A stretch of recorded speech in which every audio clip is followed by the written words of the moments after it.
grandparents were descendants from slaves to be allowed to establish a separate state or territory of their own, either on this continent or elsewhere.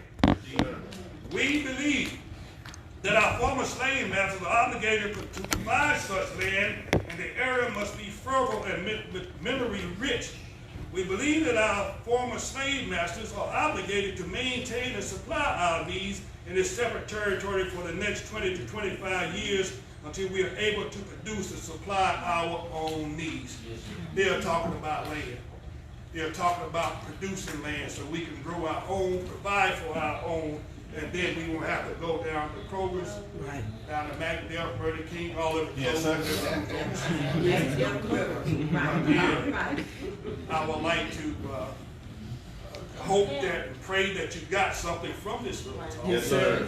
I pray, oh Lord, that I not say anything offensive to any of us, but I pray, oh Lord, that I said just enough to get our minds to thinking towards time, the time now we are out of, and what must be done. Yes, sir. I greet you as I came before you, nation, peace, and peace. Assalamu alaikum.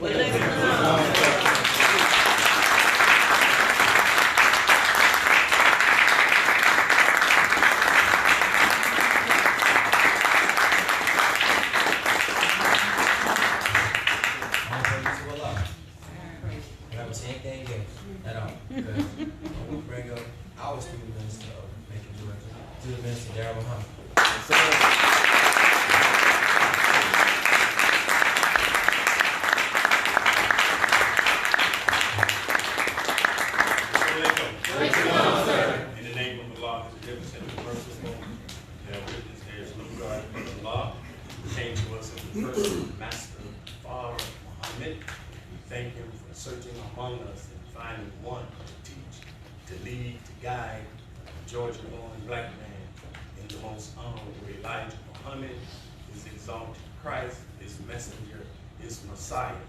But we could never thank them both. If all of us lived to be 100,000 years old, for leaving in our midst his extension, his mercy, his warner and divine reminder in our midst among us today, and that is our brother, the Honorable Minister Louis Farrakhan. And it is in their name I would like to greet all of you with the greeting words of peace. Assalamu Ramadan, sir. Here, Brother Nassim, Sister Rukia, and Brother Frank.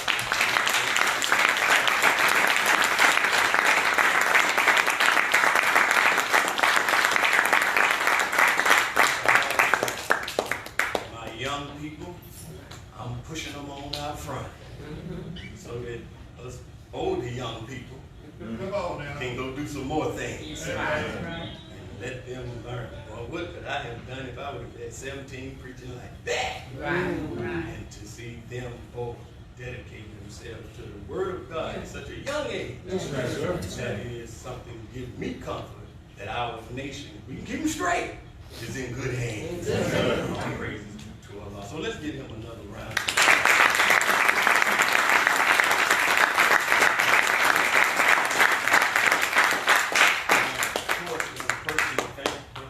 Frank and the Fort Valley Study Circle for accepting the invitation. Thank you, sir. To come to see our brother. Yes, sir. And we didn't want him to come this close, and you miss him. That's right. And Brother Dimitri has been trying to get back here since he left the last time, 2015. And we've been trying to work it out. We've been on Brother Kareem about getting back. He slipped into the city one day when we was on a mission then. Him and Sister Beverly, and of course Brother George, they was on some research that they were doing that I'll let him say more about it if he chooses to say more about it. But we thank Allah because every time that I see my brother, every time I read his article, we thank Allah for producing such a sword. That's right.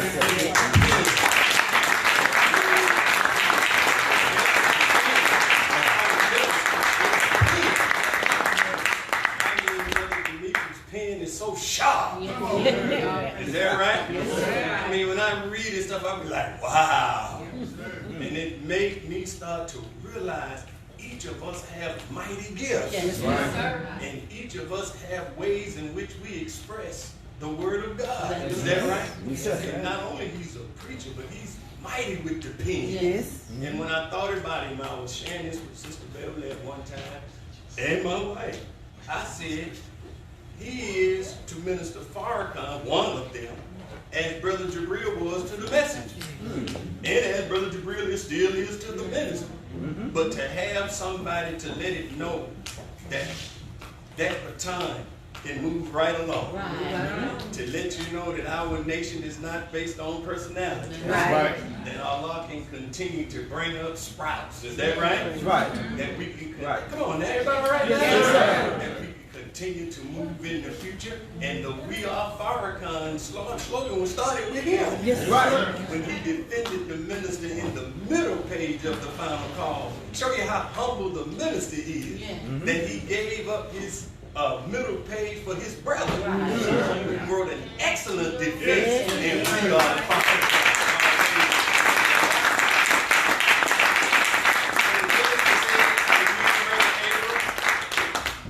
Some of the greatest leaders of our nation are going to come out of Georgia and Mississippi.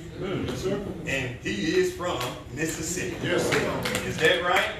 Where our people have been the most oppressed. Is where we're going to produce the greatest leaders. Yeah. And the greatest gods that the world have ever seen. From right in these states of Georgia, Alabama, Mississippi, as Minister Rockman used to say, Louisiana, South Carolina, and North Carolina, but Georgia, Alabama, and Mississippi in particular. All of us who are from this area, we're not spiritual and great on our own. Our ancestors have passed that through our blood. That's right. And we are the answer to all of them who suffered in these southern states. Right. As me and Brother Demetrius was just saying, when you get outside Atlanta, outside of Jackson, Mississippi, that's when you see the real Georgia. Right. That's when you see the real Mississippi. Because the big cities can give you an illusion in the South.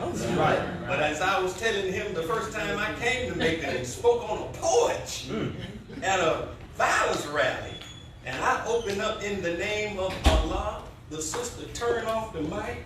She came and snatched it out of my hand. They started speaking tongues behind me. They started saying that he was the devil. And boy, when they did that, I was, what the hell, Brother Jamil sent me to? But if it was not, and you all have always heard me say that if it was not for Sister Catherine Meeks, but most of all, if it was not for the brothers in the Crips who said, let the brother talk, them holy roller Christians would have ran me up out of there. But we thank Allah for the Crips.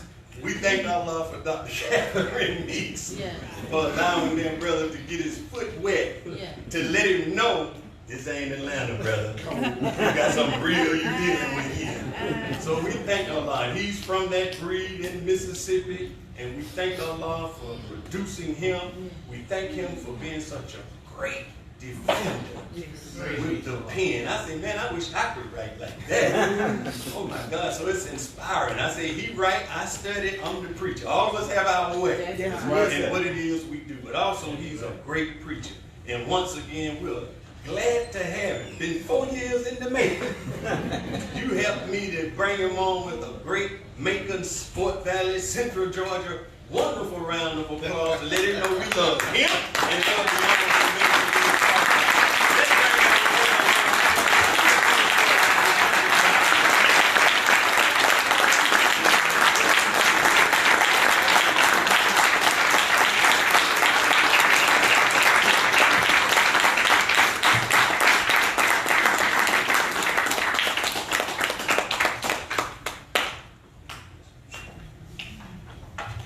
Assalamu alaikum.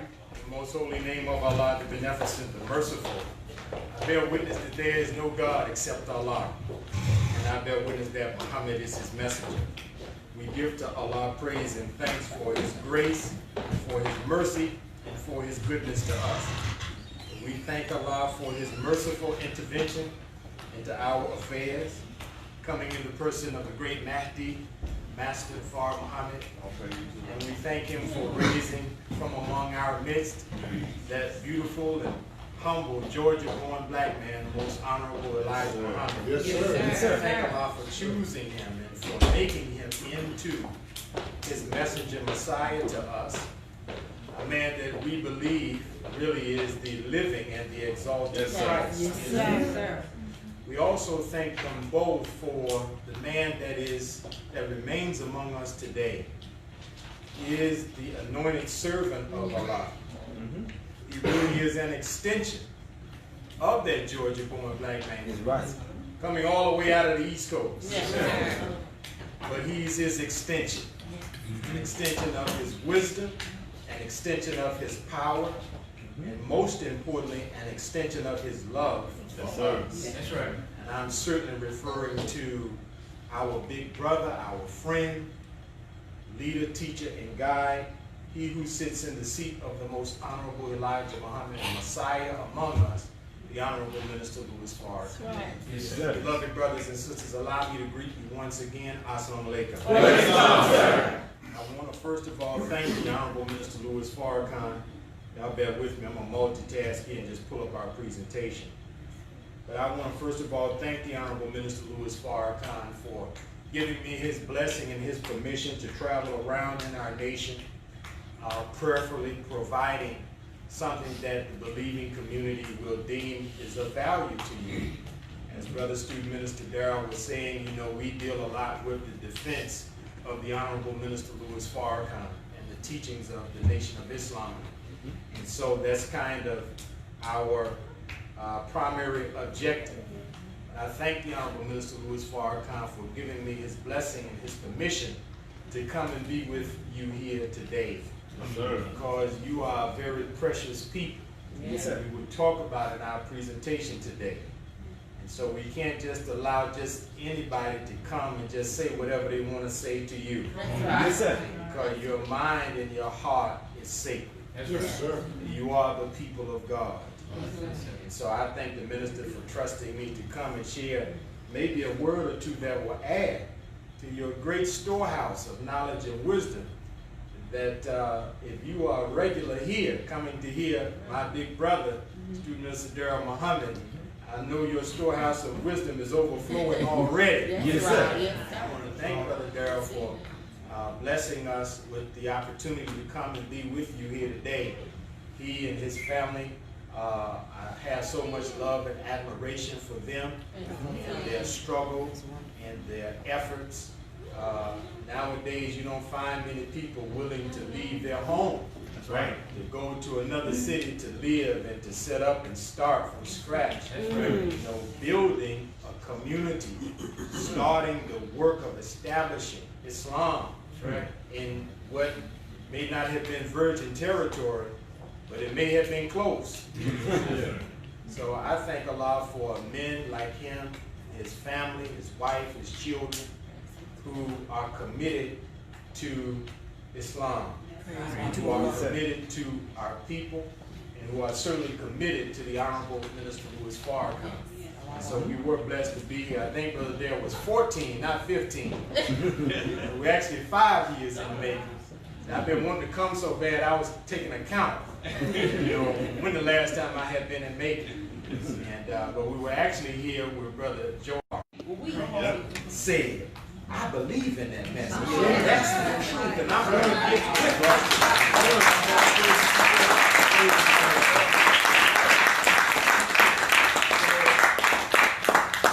We are always happy to see the young ones take it upon themselves to devote themselves to this mighty word and teaching. So I don't, again, want to tear. I think we're able to get our slides up here, and I'm going to coordinate with my brother, because I want to be able to let him know when we are getting ready to go to the next slide. So my brother, I want you to kind of hang with me, because I really want to make sure that you can see what we're sharing. So much about research is respecting the fact that we live in a day and a time where you can't just tell people anything. That's right. Yes, sir. People could come and hear you speak or teach, and while you speaking or teaching, they're fact checking you as you speak and teach. That's right. Or as the young people like to say, we brought our receipts today for our message. We don't want you to just take our word for it. So let me see if this will come up here like I needed to with presenter view.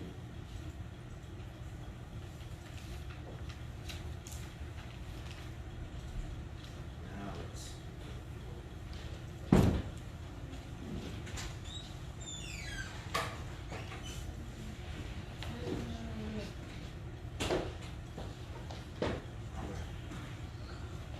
So our subject today is, why do we act like this?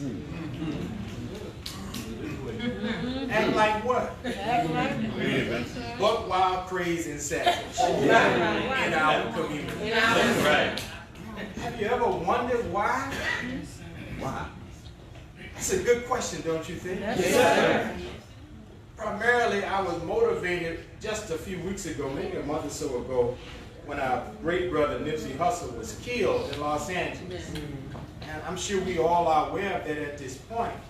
But everybody was prepared to be upset with white people. That's right. Everybody was prepared to even be upset with the police. Right. And don't get me wrong, after today, you may still be upset with white people. You may still be upset with the police. However, it was one of our own brothers. Yes, sir. And so we all are familiar with the problem of black on black crime. We're familiar with the problem of domestic violence. Right. We're familiar with the problem of high school, elementary school dropout. Fact about it, we're familiar with our own problem. And unfortunately, in America, it's a rather taboo subject if you want to, in the public sphere, talk about why we are this way.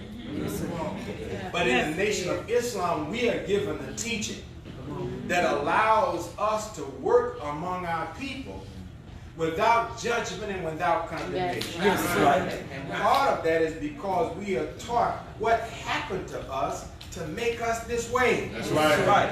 And this is important. That's right.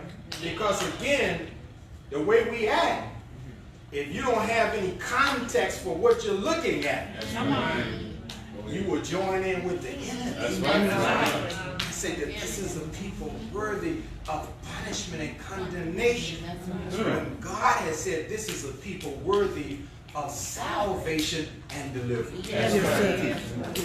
Next slide, my brother. Wow. So we say we cannot know and understand the negative behavior of the black community until we know and understand what was done to us and why. Right.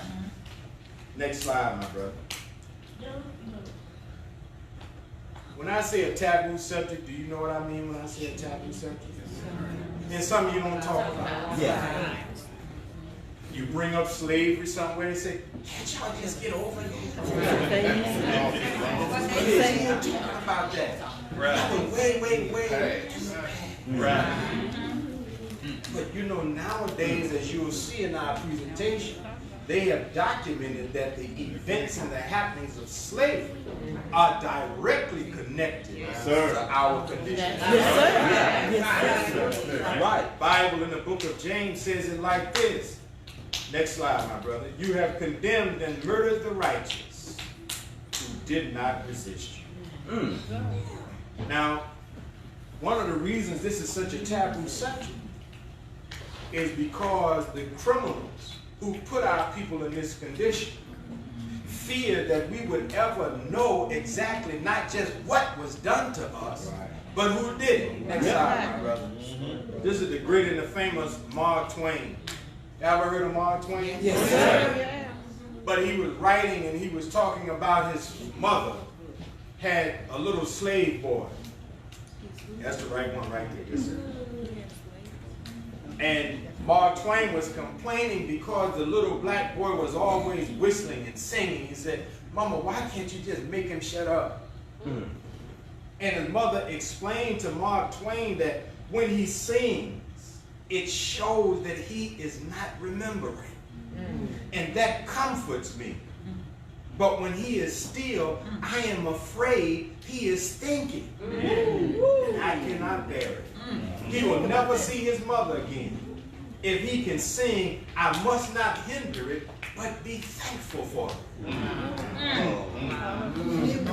The Bible says, those that carried us away in captivity required of us a song. They sing us one of the old songs. He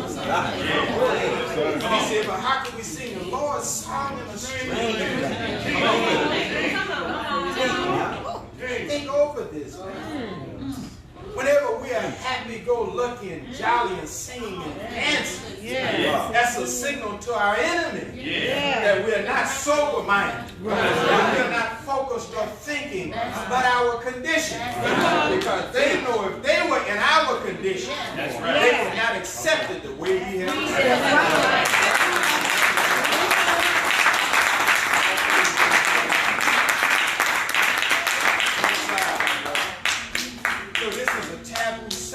Again, as the Honorable Minister Louis Farrakhan has said, the white man today is possessed of the mind and the thinking of Cain. Cain, after he had committed murder, he lamented within himself, saying, now every man that sees me will slay me. This is at the heart of why they wanted Minister Farrakhan out of the social media platform. He's waking up a whole new generation. A generation that they are working to destroy any memory of slavery.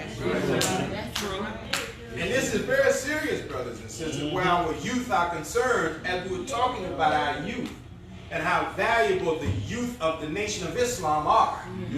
Because our babies grew up immersed in this kind of knowledge, wisdom, and understanding. But outside of our nation, most black youth have no knowledge of black history and the suffering of their people. And so it becomes easy whenever there's a disagreement, a beef, some type of situation where we're at odds with one another, because we don't have the proper view of one another. We don't know that I'm looking at a brother, I'm looking at a sister. We got a disagreement. But in the Jewish community, they know when they deal with one another, they're dealing with fellow sufferers. Those that the only reason they are present is because our mothers and fathers survived the Holocaust. But they don't teach that not only do we have a Holocaust, ours is the worst of all. Next slide, my brother. I just want to mention because, see, they oppose us learning what happened to us. There's opposition to it. In the public schools right now, they are removing language to teach the youth that black people were enslaved. Next slide, my brother. The article associated here on the printer post says, McGraw-Hill's World Geography textbook. A caption overlapping a map of the United States points generally to South Carolina and reads, the Atlantic slave trade between the 1500s and 1800s brought millions of workers from Africa to the southern United States to work on agricultural plantations. And though we were just over there in Africa filling out online applications, the page is titled Patterns of Immigration. There's no mention of the violent removal of Africans from their homes and families. The caption uses the verb brought, a euphemism that atrociously misrepresents the inhumane and deadly transportation of Africans across the Atlantic. The caption does not even represent the existence of slave owners or traders. Rather, the Oxford English Dictionary defines bring as to take or go. Next slide, my brother. With someone or something to a place, i.e. she brought Luke home from the hospital. The article goes on to say that the dictionary's hospital example displays generally a positive connotation. There's nothing positive about how we came. There's nothing positive about the middle class. But this is being put in the textbook. says this gross misrepresentation is followed by a passage on the next page, which validates the struggle of white indentured servants by using the phrase an influx of English and other European peoples, many of whom came as indentured servants to work for little or no pay, but made no mention of how Africans came to the country. Next slide, my brother. I was mentioning to Minister Darrell yesterday about how if you're up late at night, as I often am, you'll see sometimes an infomercial about the poor, suffering Holocaust survivors, Jewish people in Russia and Poland. And they're seeking donations. And whenever I see it, I just am rather perturbed. Because these are members of the wealthiest people in America. One of the Jewish bankers or businessmen could write one check. One check. And just, resolve whatever issues of poverty that they have. Yet, it's really not about money. It's about maintaining an image and an identity of where the world's sympathy should go. That's right. You and I are never considered a sympathetic people. That's right. And reason being is because we are never allowed to tell our story. In fact, about it, they fight those of us who teach it from teaching. They interfere with you learning. Next slide, my brother. You teach it. Some Jews might take an issue with us referring to our experience as a Holocaust. But back in the late 1800s and early 1900s, that's exactly how our suffering was described. Yes, sir. As a Holocaust. That's not just a term used for what happened to Jewish people. That's a term of when you seek to enact a plan of genocide against the people. And in this country, during the late 1800s, after 1877, you heard the minister talk about the Compromise of 1877. The great betrayal of the Negro. See, because in 1865, our foreparents, they didn't leave plantations seeking integration. That's right. They did. That's right. They understood what it was like to live with white people. And they said, well, if I got a choice, I would rather be separate than be integrated into my master's house. Because as long as I'm in my master's house, the only thing I can be is a servant. That's right. So from 1865 to 1877, our ancestors built towns and cities. You heard of Tulsa, Black Wall Street, you heard of Rosewood, but there were many more. After that compromise of 1877, you have the birth of the KKK. The Night Rider. You have the season known as the lynching years. Where they would go around and they would just lynch black people for no reason. Next slide, my brother. So we want to look at what happened to us.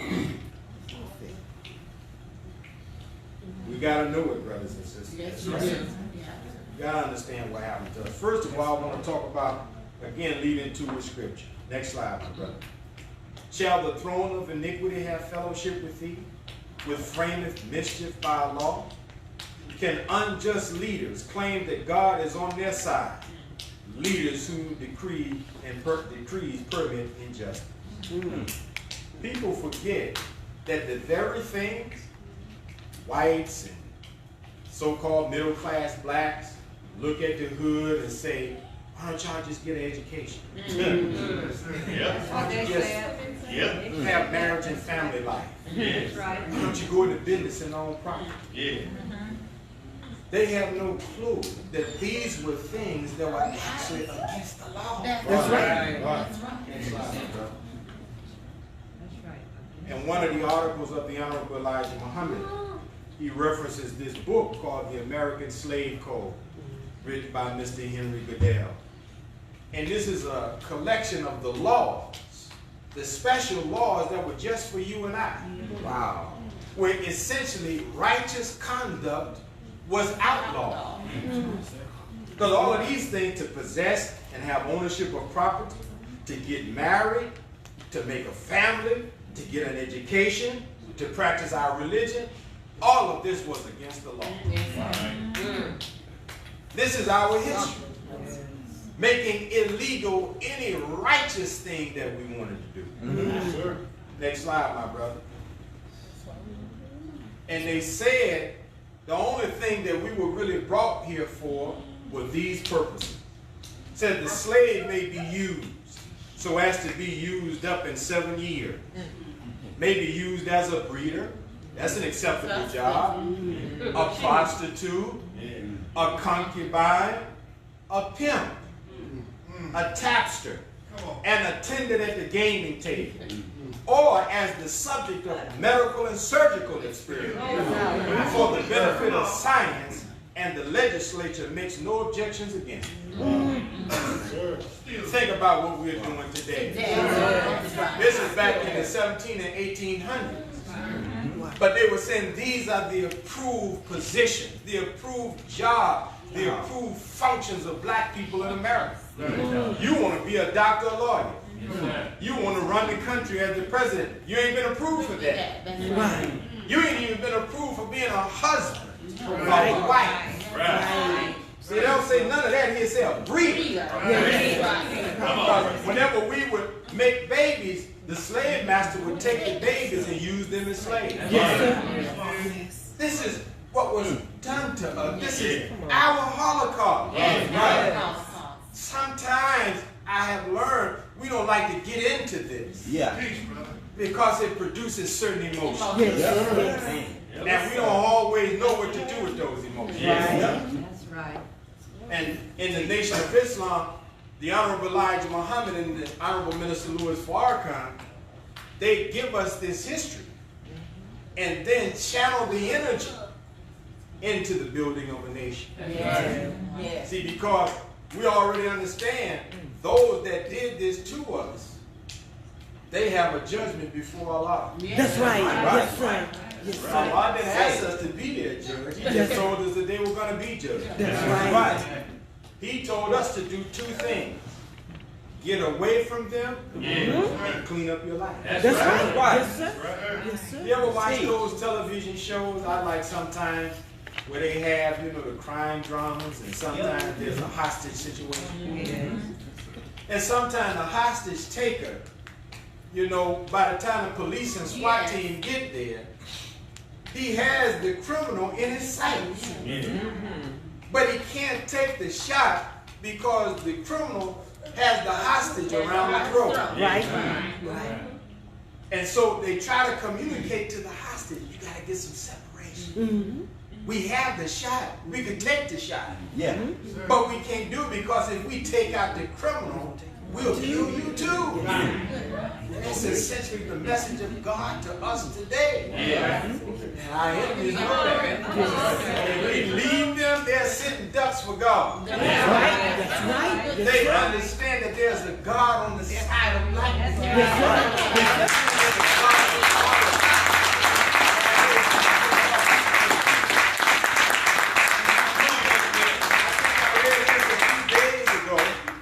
There were like 19 tornadoes in the American heartland. This is just a couple of weeks after they had removed the minister from social media. Right. Yes, sir. And now the weaponry of God is visiting America. I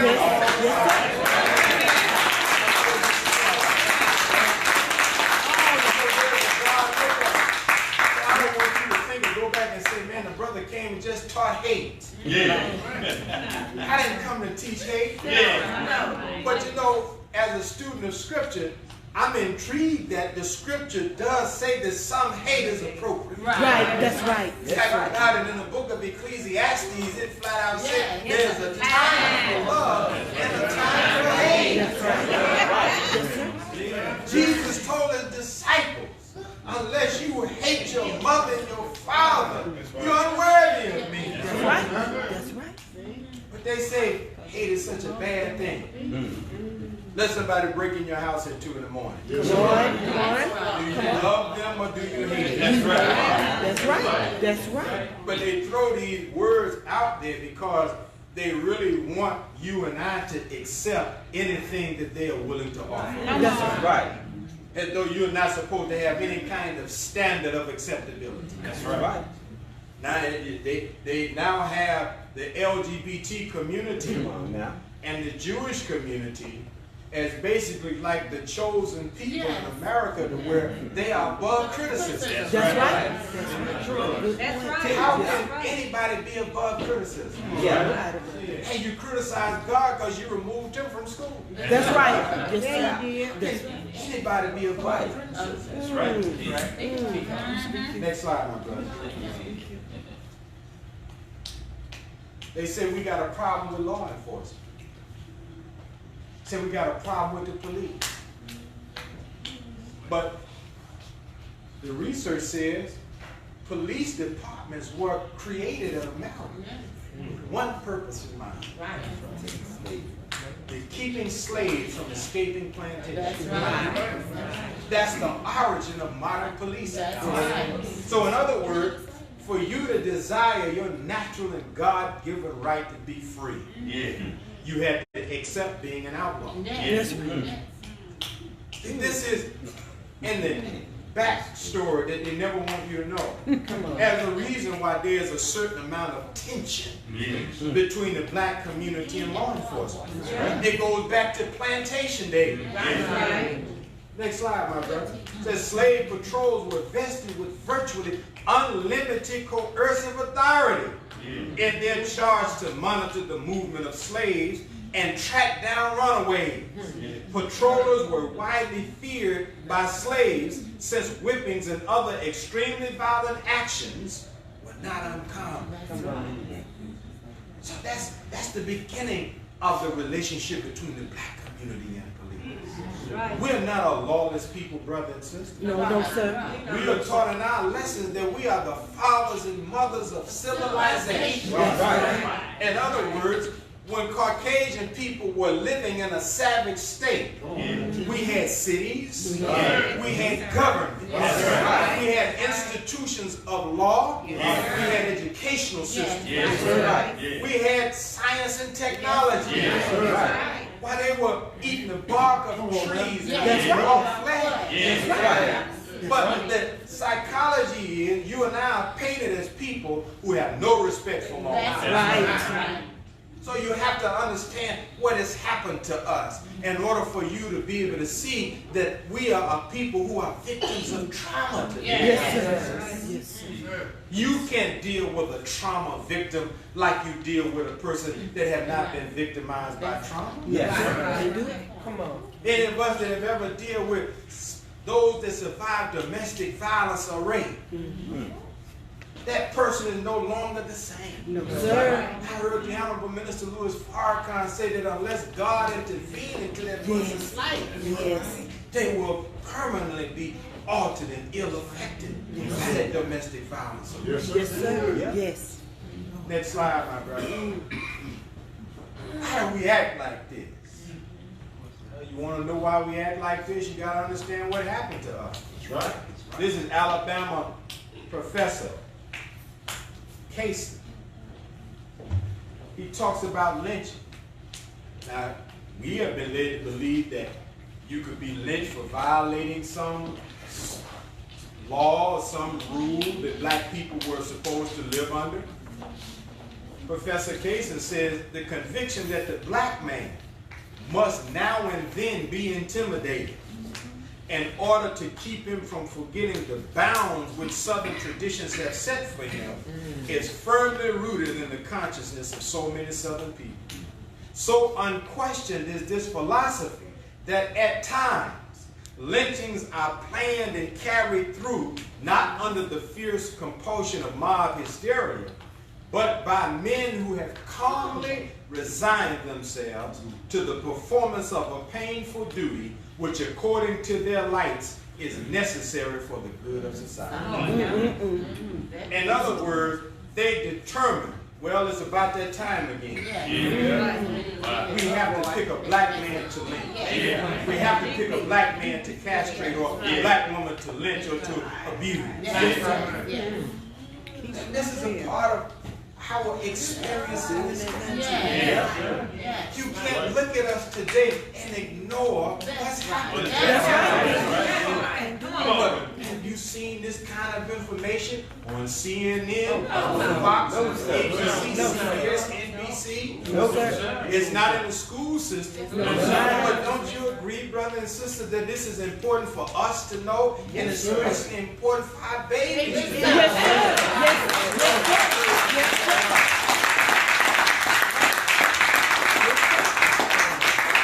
You know, the Jewish community, they have a saying, never again. That's right. Never again. What do they mean by that? That means that they are not going to allow themselves to have another Holocaust. Only way they can ensure that it never happens again is they got to make sure that future generations understand what happened in the past. Right. See, in the Bible, when it talks about Elijah, a Georgia-born black man, if you notice, the biblical writers say Elijah would return the hearts of the children to the fathers, and the hearts of the fathers to the children. See, so somebody, we never talk about who separated the hearts of the fathers. Come on now. See, this is vitally important, because when our first parents came over here, they were not slaves. That's right. But after they had children, they were killed. That's right. So those children, from that point on, separated from the father. And then without the father, without the mother, you could raise the baby as a slave. That's right. Yes, sir. Yes, sir. So sharing and passing down the knowledge of what happened to us is vital, so that we in the black community can say, like those in the Jewish community, never again. But it'll happen again, brother and sister, if our babies never know it. That's right. It begins slowly.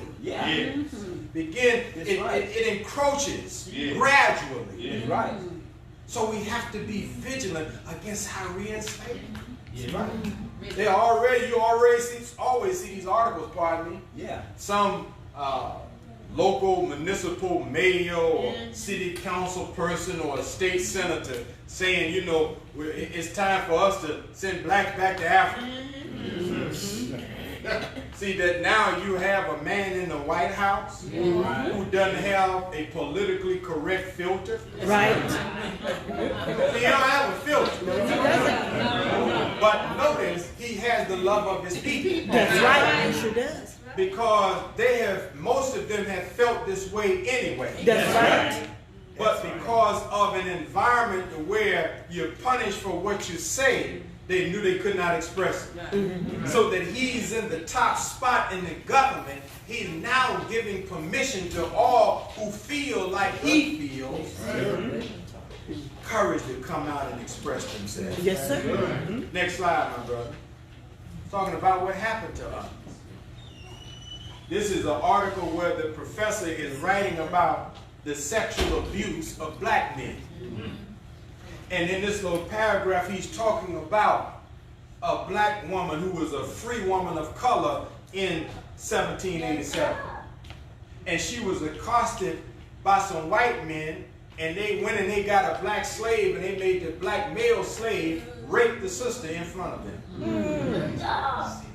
This is what we have experienced as a people.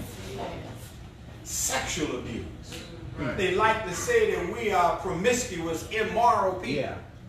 Yet under the rulership and the dominance of our slave masters and their children, they corrupted us morally. They sexually abused us. See, sometimes we talk about slavery. I would agree we shouldn't talk about slavery. Because slavery is not a real good definition to describe what happened. Slavery just describes one person owning another person, or one people owning another people. But the issue of ownership was just like the tip of the iceberg. Under their ownership, under their authority, we were abused, tormented, tortured, molested, raped, disfigured, maimed. So maybe we shouldn't talk about slavery, just call it what it was, straight up savage.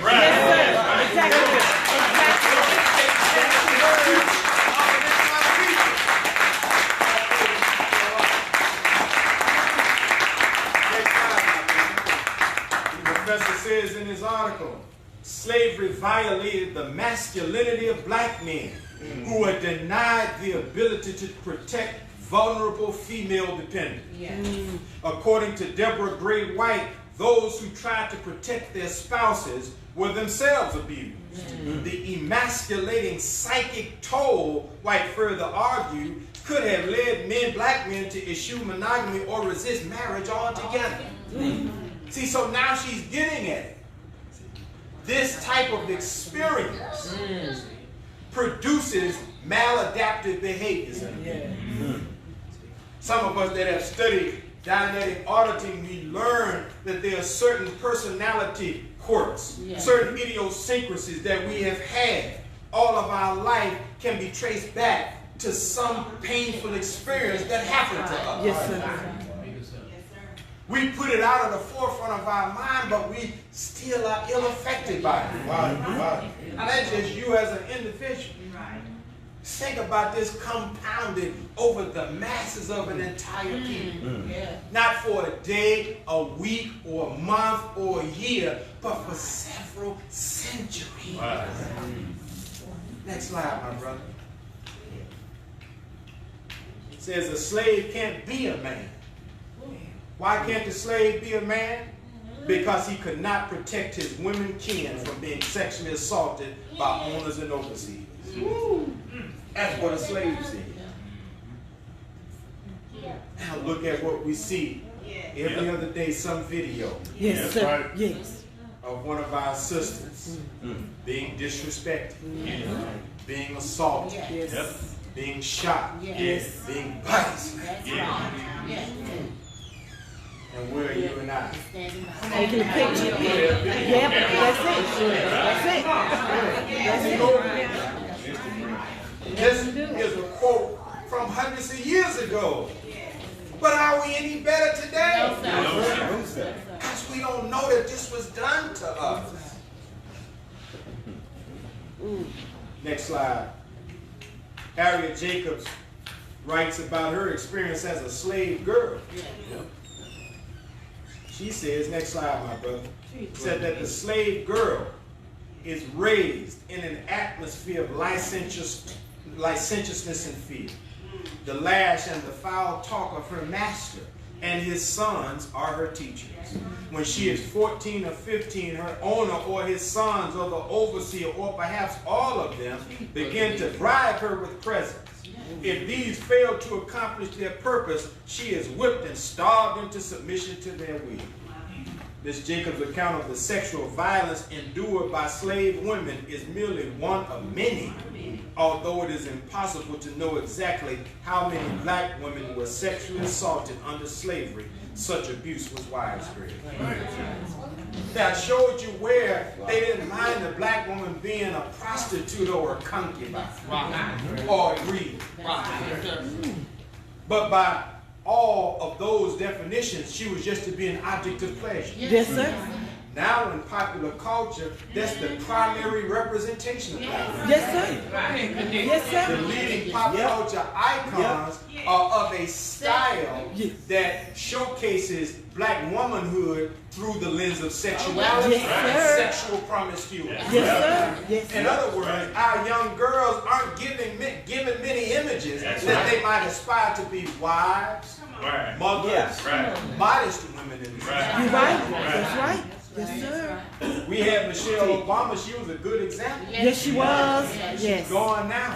Even while she was in the White House, she couldn't compete with the influence of, I don't know, Cardi B. She couldn't compete with the influence of the hip-hop world. But our youth who are making records, are they even informed by this history? I don't think so. Again, if you separate the children from the parents, you can raise their child to be whatever you want. That's right. Yes, sir. Yes, sir. That's how they raise up animals in captivity. That's right. You can't let the baby lion be raised by the papa lion. Can't do it. Not in hope to one day stick your arm in his mouth and bring your arm back safely. Because the papa lion will teach the baby lion, if they ever try to pull that crap over on you, you make sure that they pull back a nerve. That's right. Next slide, my brother. And Daniel. So they brought the gold goblets that had been taken from the temple of God in Jerusalem. And the king and his nobles, his wives and his concubines drank from them. As they drank the wine, they praised the gods of gold and silver, of bronze, iron, wood, and stone. I heard the Honorable Minister Louis Farrakhan give a beautiful exegesis on this passage one day.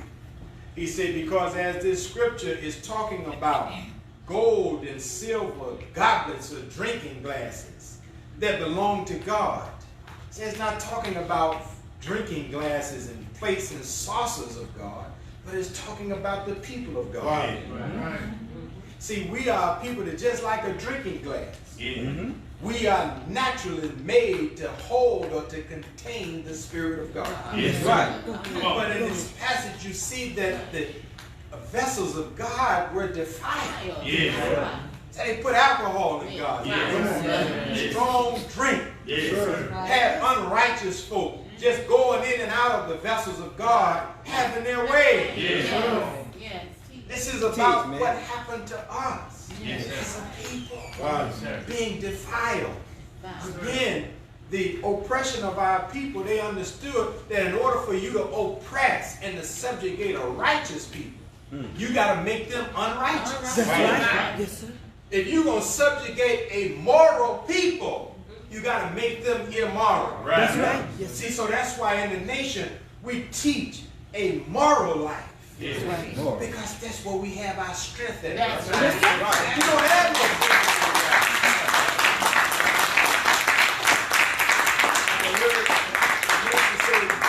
you are not a criminal by nature. That's right. So since you're not a very good criminal. That's right.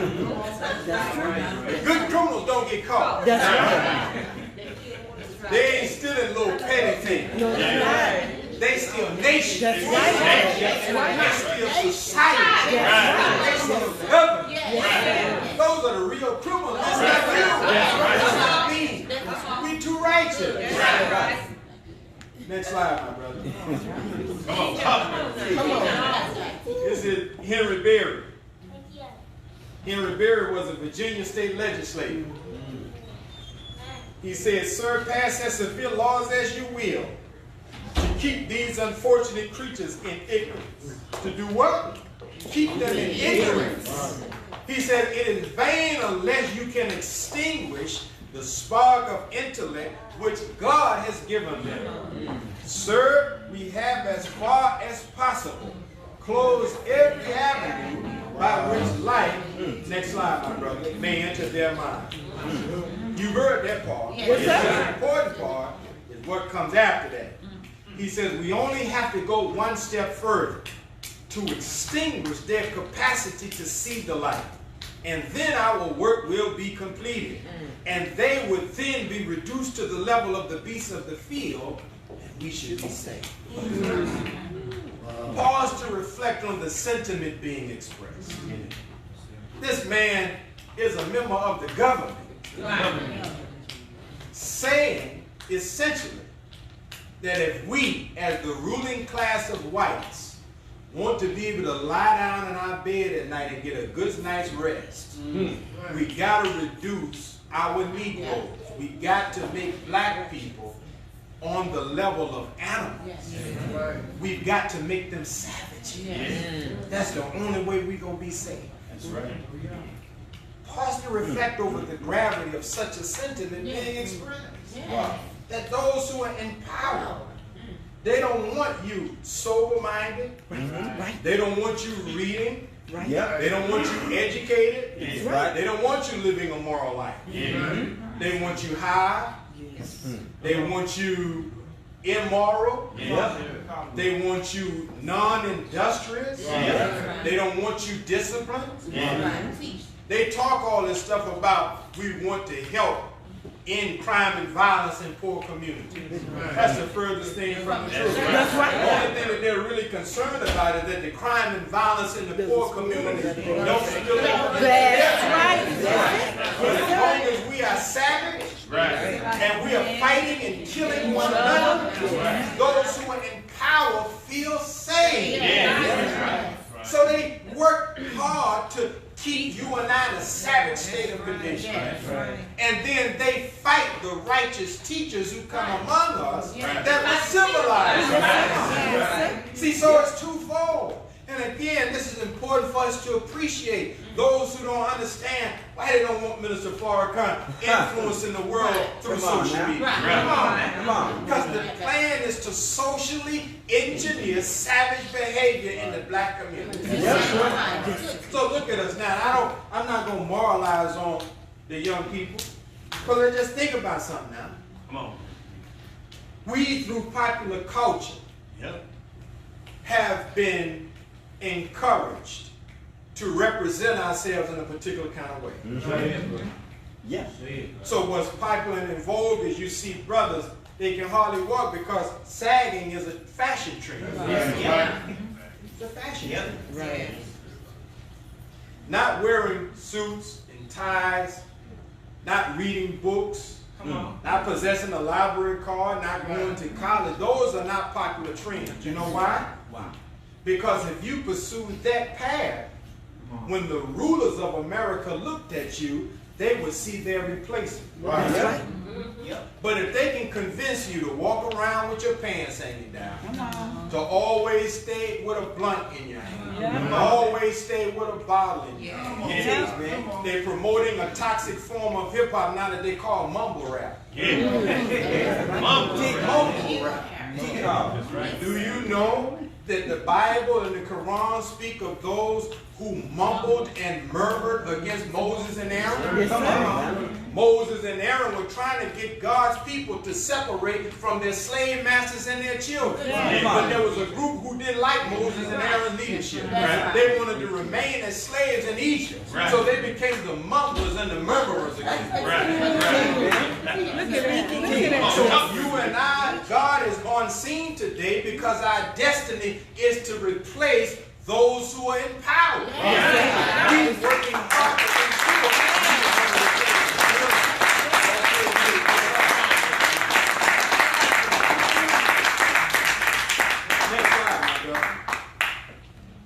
C.L.I. James says similar.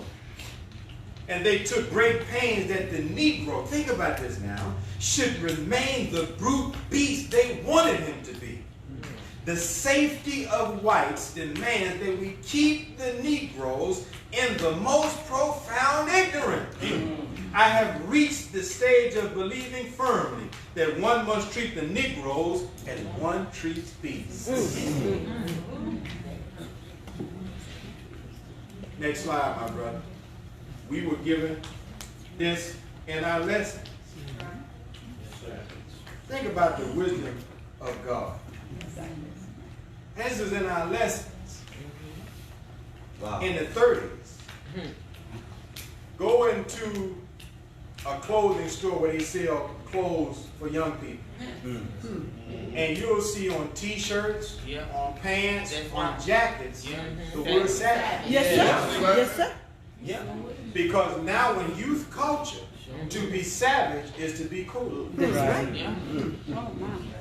To be, if something is savage, that is a designation that this is something that you should be about.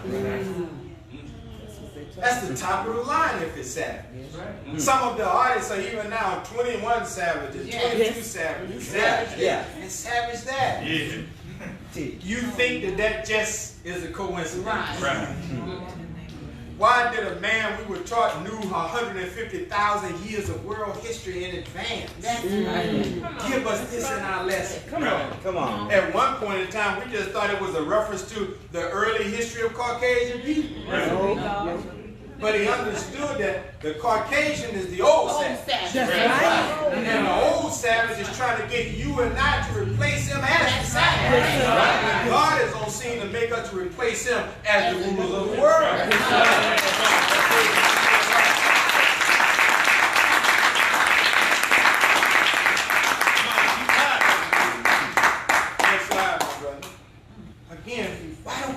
way we do.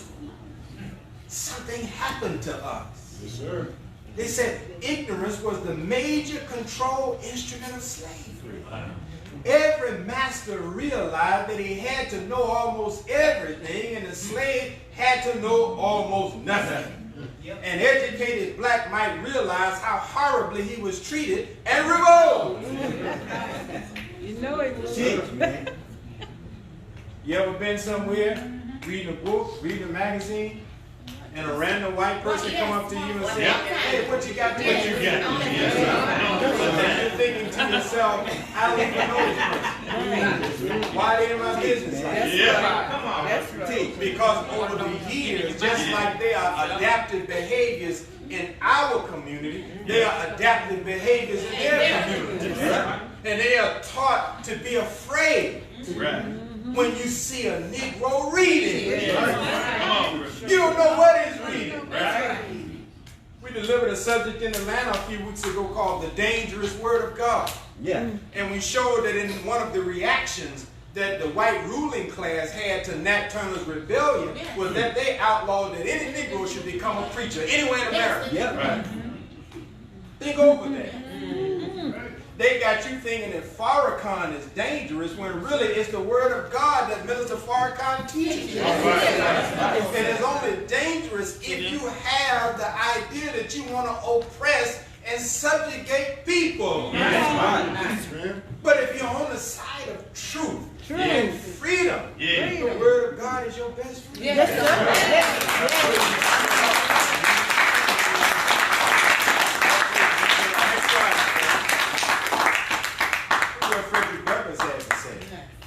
He said, to make a contented slave, it is necessary to make a thoughtless one.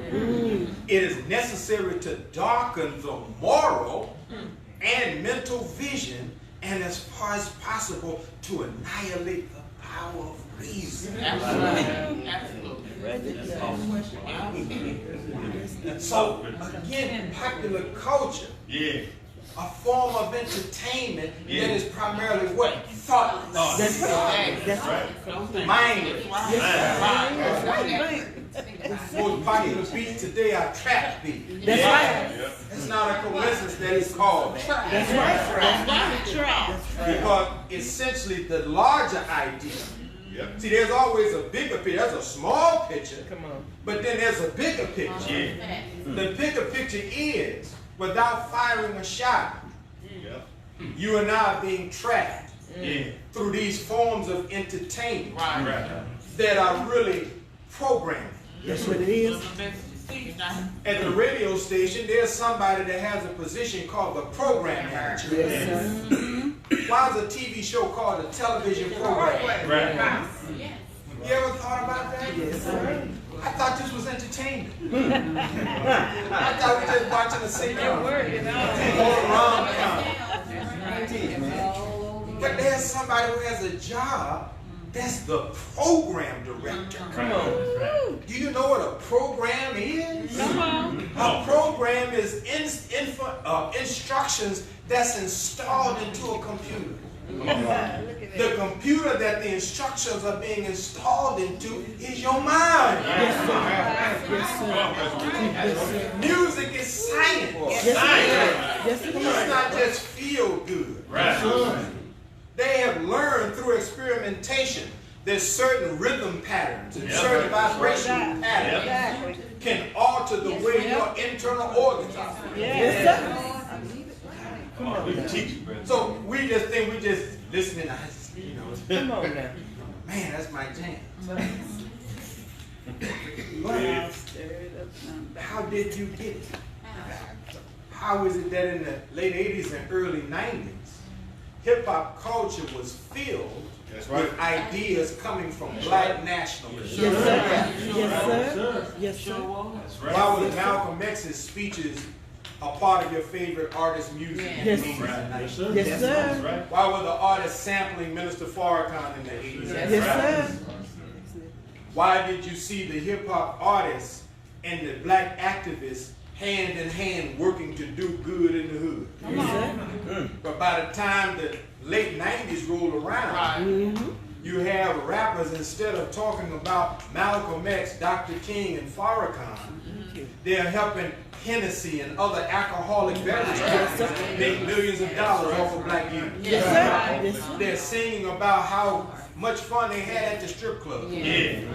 How did strip clubs and tattoos become a part of hip-hop culture? Yeah. In the 70s and 80s, that was a part of the culture in white communities. It sure was. The biker culture, Come on, the yes, sir. trucker culture. Yes, sir. But it got put into hip-hop culture. Yeah. Come And now those companies selling alcohol to you and I, brother and sister, they have made so much money that they are now in licensing agreements with certain artists, allowing artists to put their brand on the alcohol. I think Puffy even has Ciroc. Yeah. Other artists have their own alcoholic beverage. Yes, sir. You don't know, but Frederick Douglass in some of his other writings, he said that one of the control tools of slave masters was alcohol. And do you know when they would really give their slaves all the alcohol they would drink? Christmas. Yep. Yep. He said because they really feared that you would run away during Christmas time. Yeah. That's right. In the slave community, I know you think about getting a gift and presents and stuff during Christmas. But your forefathers were thinking about freedom during Christmas. They were thinking about escaping from the plantation during Christmas. Yep. So Frederick Douglass said alcohol became a safety valve. You know what a safety valve is? If you got a system under pressure, if you don't relieve that pressure through a safety valve, all of the steam or whatever liquid you have under pressure, it'll cause the system to explode. So they knew that they had been putting so much pressure on the slave that when a holiday came around, they were going to have time where they were not in the fields chopping cotton or picking cotton, tobacco or soybeans. They said, man, we caught hell all year. Got a couple days on. I got a little map here, the North Star. Maybe we ought to get on out of here. Yeah. So Frederick Douglass said they made sure that the slaves had all kind of alcohol. See, brother and sister, when we are high, we can't think about what we need to think about. That's right. That's right. Your brain is a computer. That's right. That's what it is. And it'll accept whatever kind of programming you put in it. I know they used to tell us we weren't too bright going to school. But the reality of it is that the form of education they were giving to us, it was kind of like oil and water. See, if I pass around a picture right now, I said, brother, start with my brother in the blue uniform, pass a picture around. I said, I want y'all to look at this picture. Instinctively, subconsciously, the first thing you're looking at when you see that picture, you're trying to see if you're on it. That's You're right. looking for yourself. That's right. It's just nature. That's right. You don't even know what the picture is. But if it's some people on it, you're like, am I in this picture? Yeah. How did you come to give me this picture? Yeah. So, because ain't nothing in the public school system about you, and what's in there about you is not positive. Yeah. After about the third grade, most young black males begin at that point, they make a decision. School ain't for me. Yes, sir. Which could be translated into knowledge ain't for me. Learning ain't for me. Yep. So at that young age, we make a decision to check out of intellectual pursuits, which leaves our mind fertile to be programmed with negativity by our enemy. Next slide, my brother. Frederick Douglass again says, knowledge makes a man or woman unfit to be a slave. That's right. That's right. I want to show you Dr. King. Dr. King, you may not know it, but he has some very strong things to say about the white rulers always trying to say black folk ain't nothing but deadbeats and criminals and lowlifes. Next slide, my brother. Dr. King said this. He said, the soul is left in darkness. Sins will be committed. The guilty one is not the one who commits the sin, but he who causes the darkness. He said the policy makers of the white society have caused the darkness. They created discrimination. They created slums. They perpetuate unemployment, ignorance, and poverty. Next slide, my brother. It is incontestable and deplorable that Negroes have committed crimes, but they are derivative crimes. These crimes are born out of the greater crimes of the white society. Very, very important. And I don't want anybody to think that this kind of talk is a justification for wrongdoing. Right. That's right. If that's in your mind, I can just do something wrong and blame what white people did to us. No. That's not what I'm saying at all. Right. Not what I'm saying at all. What I'm saying is that once you understand how crime and violence was used against us, one of the first reactions should be is that you will abstain from crime and violence in your walk. Yes, sir. Yes, sir. Yes, sir.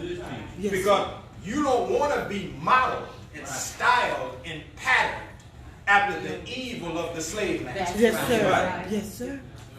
Dr. King is saying we learn criminal behavior from a master criminal. That's right. Yes, sir. So he said our crimes are derivative crimes. He's not talking about calculus. He's talking about when you derive a fruit from a tree.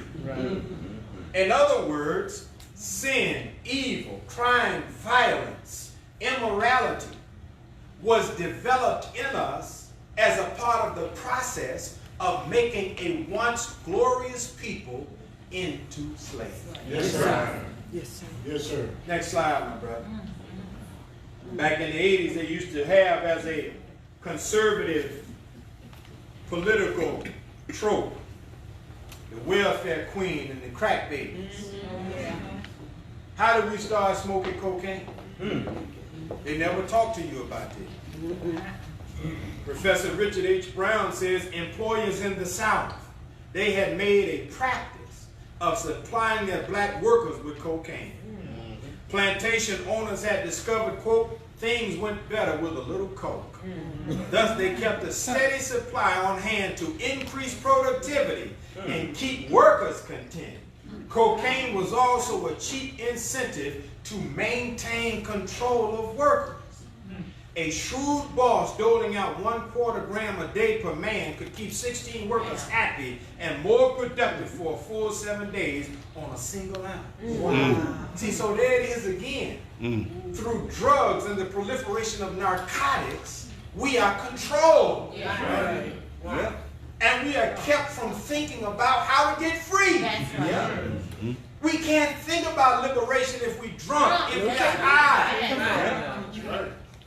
Next slide, my brother.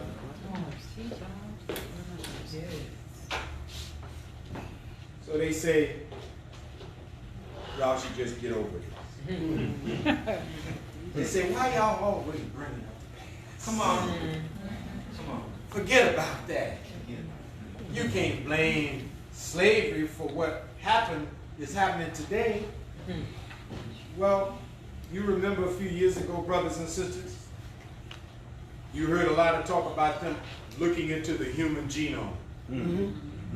You heard them that they had cracked the code of the human genome and learning things about human life on the genetic level, on the molecular level, trying to figure out what makes the human being and what makes us tick. Well, one of the things that they have learned in genetic research is about the phenomenon of epigenetics. Epigenetics helps us to understand how what we are involved in today is scientifically connected to what happened to us yesterday. Next slide, my brother. This is what epigenetics is. Epigenetics is the science of how the external environment affects us at the molecular level by altering gene expression and function that can in turn be heritable. It refers to chemical modifications or tags that mark specific genes around the intricate DNA complex. Next slide. These modifications can alter gene expression, influencing our biology and function. Think of a tag as a volume control knob that signals the gene to turn up or down its programmed function. Our genes listen for cues from the environment, such as the food we eat, the kind of milieus where we live and work, the circumstances of our birth, and, next slide, my brother, and the race and class-based interactions we share with one another. These factors in part determine how our genes respond in ways that expose more vulnerable populations to disease. Human wars, famines, droughts, plagues, physical and emotional abuse, and other forms of social deprivation. Next slide. Not only leave their mark on society in harmful ways, but they also wreak havoc deep within the cells of our bodies. The cells react to stressors in the larger social structure at crucial developmental times in the womb that have an influence on human health later in adult life, leaving us more sensitive to our environment and susceptible to disease. Wow. So now, to make the long story short, they're saying that in your my cells, brother, in your my cells, sister, we carry the effects of what happened to our foreparents. Yes. So we think we're away from slavery, but it's in your blood. It's in your cell. Yes, sir. We have a lot of idiosyncrasies and behavioral maladaptations that are directly results from our enslavement. Yes. One of the things that you saw where it said that slaves are permitted to be used in medical experimentation. Well, histories are being experimented on by doctors. Now many of us won't even go to see a doctor. That's right. That's right. Yes, sir. So you see the connection? Yes, sir. Yes, sir. There's another article, I didn't put it in here, called 22 Reasons Why Black People Don't Trust Banks. See, you ever seen how, you know, in the hood, there's this popular phenomenon, you get paid on Friday, but you're broke by Monday? Yes, sir. Do they have that in Georgia, Minister Darrell? You got it in Tennessee around there. Well, if you understand what happened to us, you just think that we just bad with money. Right. But in the article, they were talking about how when they set up the Freedmen's Bank, and our foreparents put their savings in the bank and they lost their money. Yes, sir. And their money was never returned to them. When we built those 60 to 80 towns and cities, or whatever a black man or black woman was found out to have some wealth, or to have some money or some property, there were no laws protecting his ability to hold what he had earned and produced. So whites could come in and just steal all your money, steal all your possessions, burn down your house, kill your cattle. And there was no law to protect us or to repair the damage that was done to us. So over time, an idea evolved. It was a maladaptive behavior, what psychologists might call it. Meaning something happens to you, and you adapt to what happens to you in a negative way. So many of our folks said, well, I got a little money, and I'm going to spend it and get some enjoyment out of it before these people come and take it away from me. So we gave up. We lost faith and confidence in saving. Because if we amassed anything through saving, it could be taken away from us. We lost any faith or trust in the medical profession. Oh, yes, sir. As I heard a comedian say once, you go in there with a cold and you come out and it took your foot. I just had an upper respiratory infection. So we have to understand what happened to us so we'll know what we're looking at. And we're dealing with people who have been victimized by a traumatic experience, again, not for a day, a week, a month, or a year, but for centuries, brother. Next slide, brother. psychologists are now beginning to write and document about the psychological toll of racism. Next slide, my brother. In a 2013 Psychology Today article, Ms. Williams, who's the scientist they're talking about here, wrote that much research has been conducted on the social, economic, and political effects of racism, but little research recognizes the psychological effects of racism on people of color.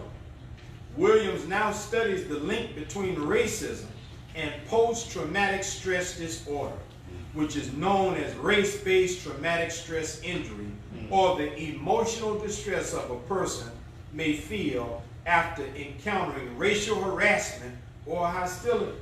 Next slide, brother. Although much of Williams's work focuses on individuals who have been directly targeted by racial discrimination or aggression, she says race-based stress reactions can be triggered by events that are experienced vicariously or externally through a third party, like social media or national news events. She argues that racism should be included as a cause of PTSD in the American Psychiatric Association's Diagnostic and Statistical Manual of Mental Disorders. So they now are finally beginning to acknowledge that what was done to us is affecting our mind. Next slide, my brother. This is just a sample of some ways that people begin to be ill-affected and how they cope with racism, discrimination, and trauma. There's shock and numbness, confusion, moodiness and irritability, anxiety, worrying, and panic, hypervigilance, guilt, feelings of helplessness, sadness, and depression. I was reading somewhere the other day that, you know, we used to say in the black community, black people don't kill themselves. That's a white man's disease. Yes, yeah. But you know, rates of suicide are increasing, especially among our young people. Yes, sir. Yes, sir. Yes, sir. Fatigue, disturbing images or memories, nausea, headaches, feeling vulnerable and unsafe, social withdrawal, difficulty concentrating, difficulty sleeping, anger and the blame of others, numbness or feeling like you are not reacting. Have you ever seen this? Are these some characteristic features of what we see in our community? Yes, sir. Yes, sir. Yes, sir. Next slide, my brother. Again, this is a report called Girlhood Interrupted, the erasure of black girls' childhood. And it goes into how public perception of our daughters, brother, is that black girls need less nurturing, that they need less protection, that they need to be supported less, comforted less, that they are more independent, that they know more about adult topics. So they are saying that there's a crisis now. And one of the manifestations of it, next slide, my brother, is that you have a phenomenon where in the school system, one of the number one demographics of students that are expelled or suspended are black girls. Yes, sir. Yes, sir. It's right. So they're talking about now the criminalization of black girls, where because of suspensions and expulsion, they're put on a fast track to detention in juvenile court. So you have this view of black youth. Next slide, my brother. Because the same thing is happening to the young brothers. Survey shows, you know how you always hear the police officer say, well, I shot Mike Brown because I fear for my life? They are proving now that there's a perception of black boys, that they are older and more mature than they are. And really this is fascinating about how black girls and black boys are viewed. Because again, we have to understand something about scripture and prophecy. There's a prophecy of the expectation of the Messiah. Yep. The Messiah, I wrote an article called the Messiah is a black woman's son. So the whole Mary Jesus drama in Scripture, we should study that. Because it'll help us understand what's going on in the life of black females and black males. You are feared and hated, brother, because the Messiah will be a black man. You are feared and hated, sister, because the Messiah's mother will be a black woman. And the Messiah comes to end this world.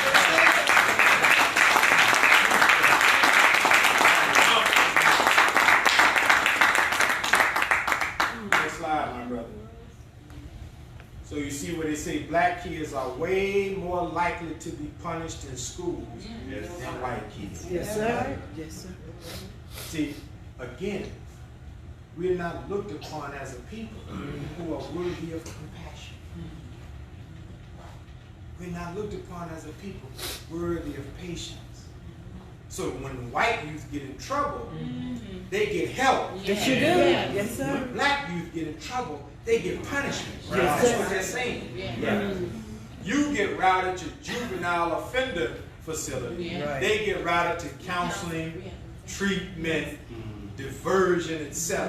So that's why, again, understanding why we act the way we act and what precipitated our negative behavior is critical. Yes, sir. Next slide, my brother.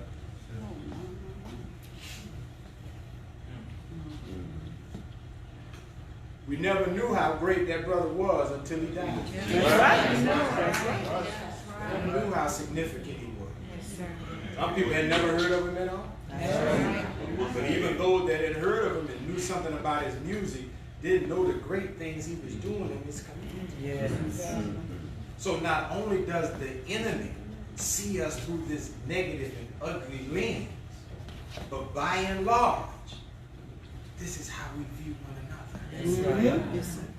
We view one another through that negative lens. And we have to now, brother, next time you have a beef with another brother, man, you got to see that man is a fellow survivor of the Black Holocaust. Yes, sir. Yes, sir.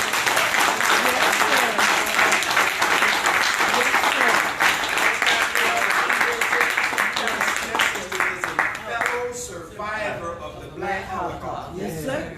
Do you know some of our ancestors did not even make it on the boat ride? That's right. You know what they call the Middle Passage from Africa to the Caribbean, from the Caribbean to America? Some of them committed suicide and jumped off the boat. Some of them, their immune system was too weak. It was a foul and filthy place. Some of them, the slave traders murdered them, killed them, hacked them to death. So if you and I are here, we are present, we are alive. Brother, what we have survived. Right. That's right. We talk about it in polite conversation. That's right. I had to decide what I would show you in a mosque. But the stuff I said I can't show in a mosque, I can't talk about in a mosque about what happened to her. Because it ain't G-rated. Come on. Right? There are unspeakable things that were said. Yes. So we have to be filled with love and compassion for one another. You have to. And it helps if we understand what happened to us. Next slide, brother. I gotta move quickly.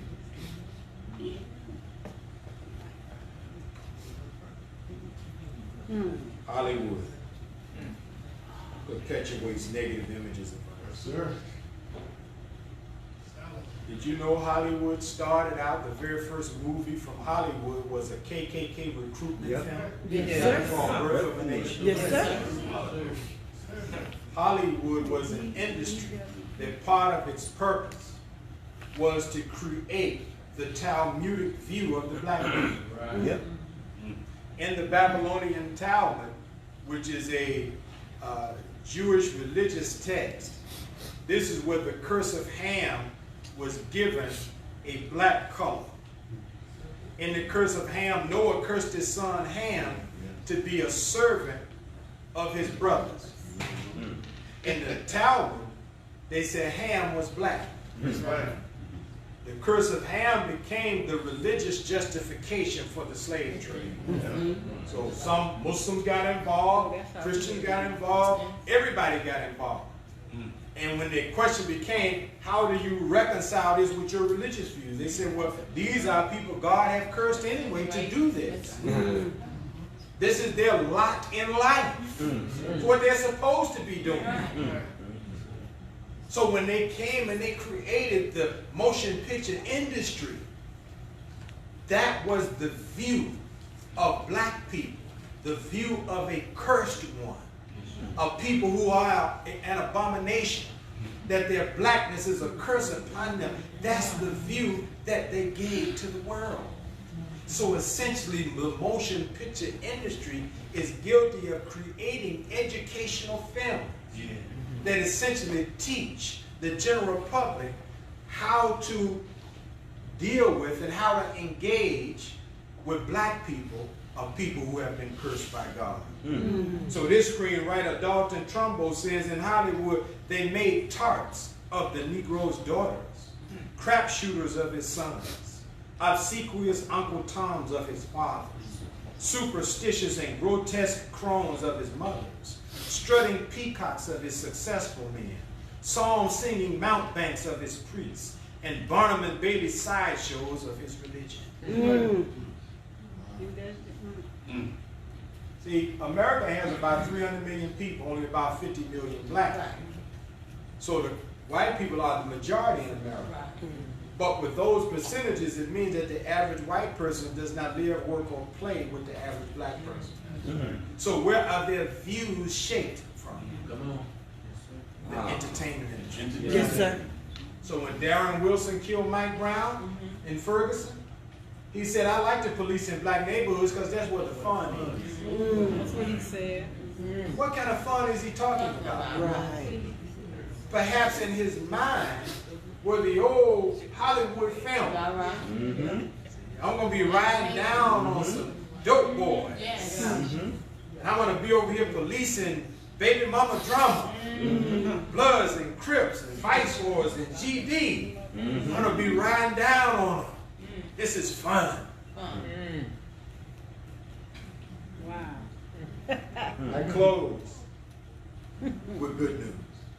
Good news. Yeah. Come on. Next slide. That we have a Savior.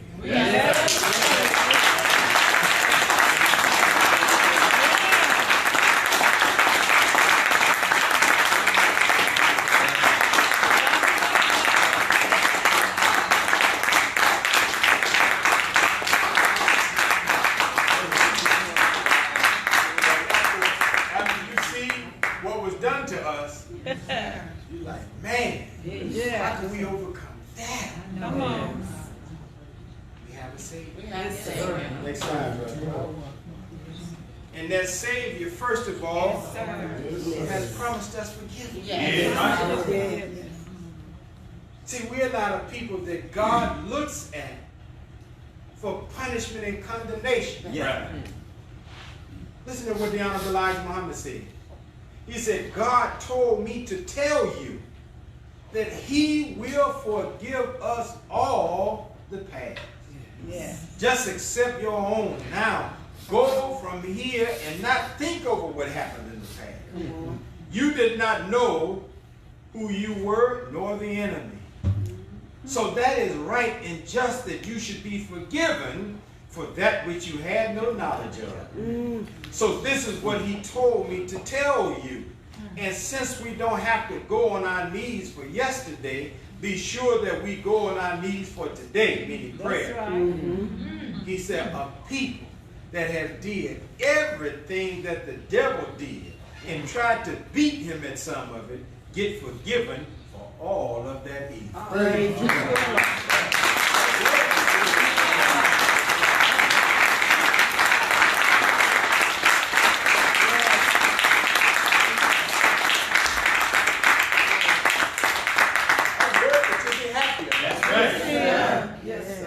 Because we've done some bad things.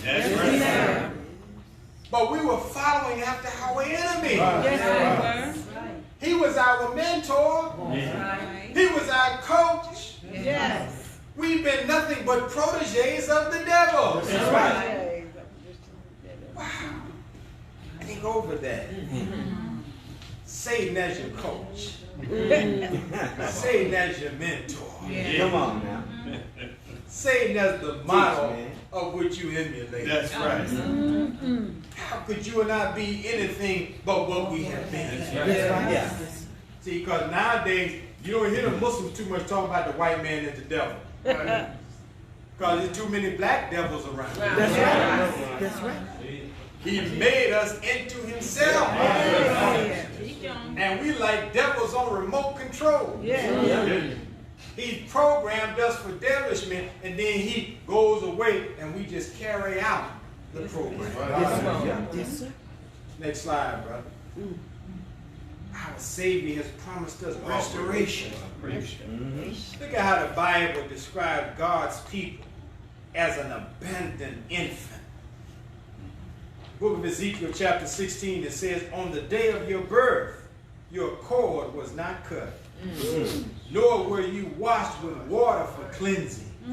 You were not rubbed with salt or wrapped in cloth. No one cared enough for you to do even one of these things out of compassion for you. Instead, you were thrown out into the open field because you were despised on the day of your birth. Then I passed by you and saw you squirming in your blood. And as you lay there in your blood, I said to you, live. There I said to you, live. I made you thrive like a plant of the field. You grew up and matured and became very beautiful. Wow. The Honorable Elijah Muhammad said this is a prophecy of the black man and woman of America. You have not been looked upon with compassion. And the way the entertainment industry has sent movies all over the world, even people around the world mock and ridicule. Yes, sir. Yes, sir. Yes. We have a Savior with us. Thank you. And he has promised to take a people that nobody wants. He has promised to take a people that's on the bottom of the most powerful nation in the world. And that he would make us his own people. That he would set us on top of civilization. Yes, sir. Yes. Next slide, brother. He promised that he would purify you. See, when you've been in a toxic environment for a long time, you can't be in the sewage and not expect to get some sewage stuff on you. That's right. Teach. That's right. Right. Teach.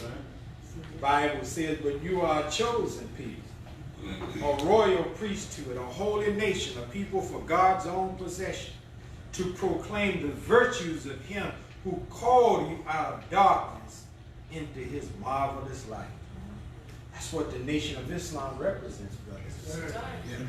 Haven't you wondered how we still around here and the enemy don't want us to be here? Come on. We still here. That's right. You can't find no example of Marcus Garvey's movement. Yeah. Few people do YouTube videos, but that's about it. You can't find no example of Noble Drew Ali's movement. Few people doing a little YouTube video, may have a meeting or two here or there. You don't even find Dr. King's movement really significant. Who's the president of SELC? Is it Brother Steele? Is he still in charge? I don't know. But if Mr. Steele came to Macon, maybe a handful of people come out. But if Minister Farrakhan came to Macon,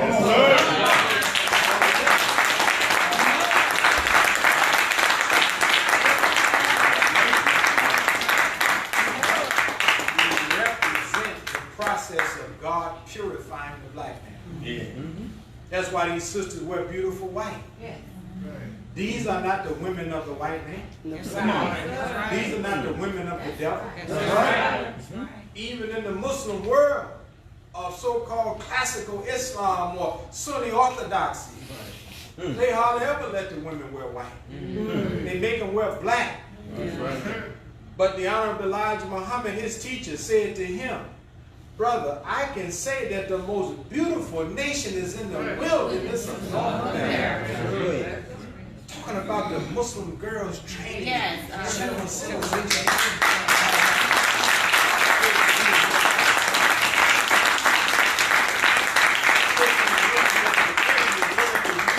Breeders and concubines and prostitutes. And making them righteous and holy women.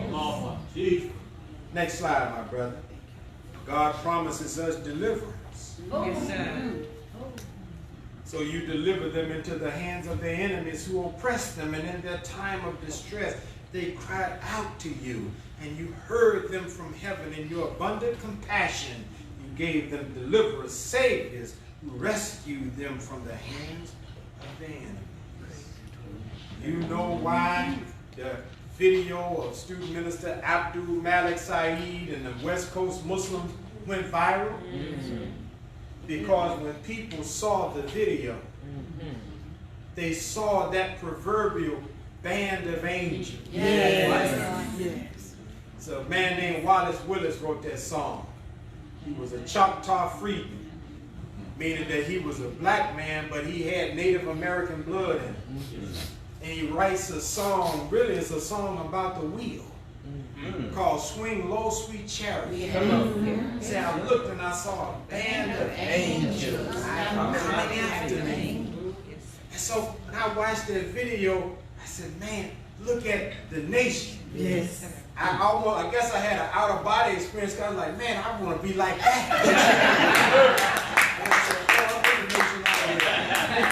But I would like to re-sign up, rejoin again. But they went to an area where the people were mourning and in pain and grieving. Like an angelic nation coming, and the people became happy just by seeing the Muslims come, just not to teach or preach, but just to show love. We have a Savior, brothers and sisters. And these classes, brothers, you got to come and get in these classes. It's Savior training. These classes, sisters, you got to come and get in them. It's Savior training.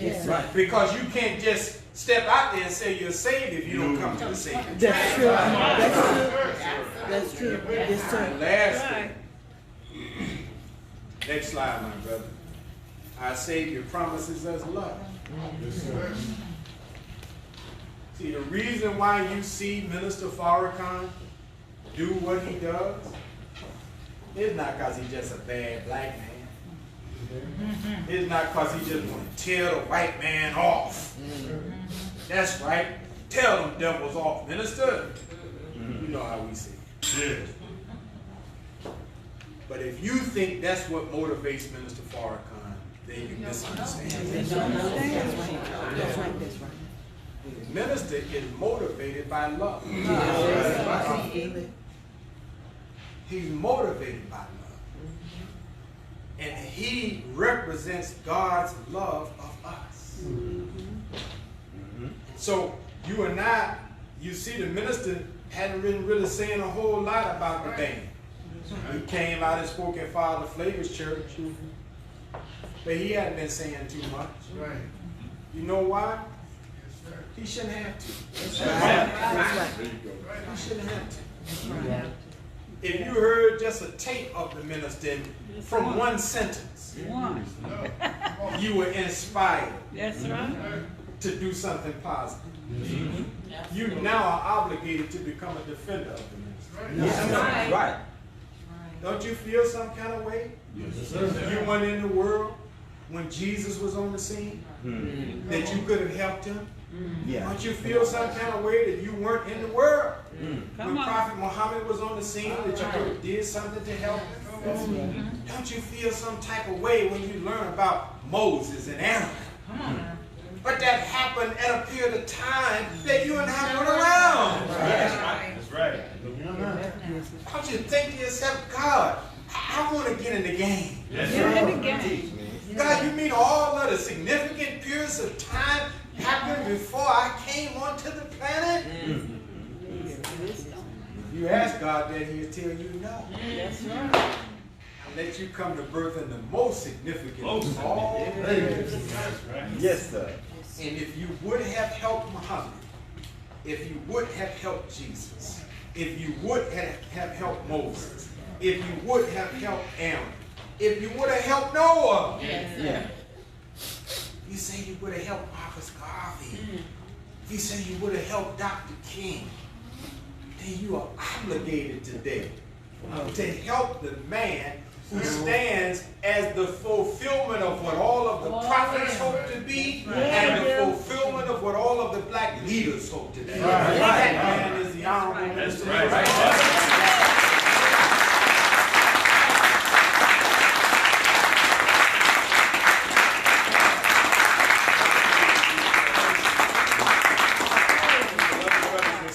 That's my time.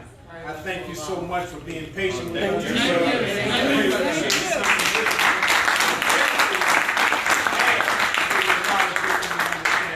I leave you as I came before you in the greeting words of peace and paradise of our Assembly.